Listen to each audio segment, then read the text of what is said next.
Hey guys, this is Vic here again. In this video, I'm gonna go over how to tag an order to a sales rep.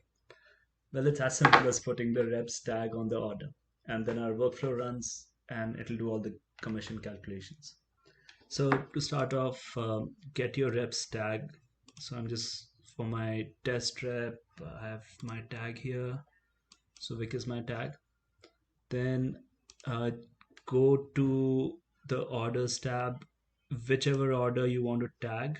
Say I'm just picking random orders, just say add tags and add the tag. That's it. And once you hit save, it's our workflows run, I believe, 4 times a day.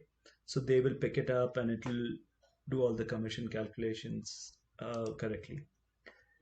If you don't want to wait till the workflows are running and you want to kick off our workflow right away, you can do that from here. So once you've done all the tagging, just come to this page. Say you've newly installed the app, you for the previous month you did all the tagging, you've done all the customer tagging, all that part is done.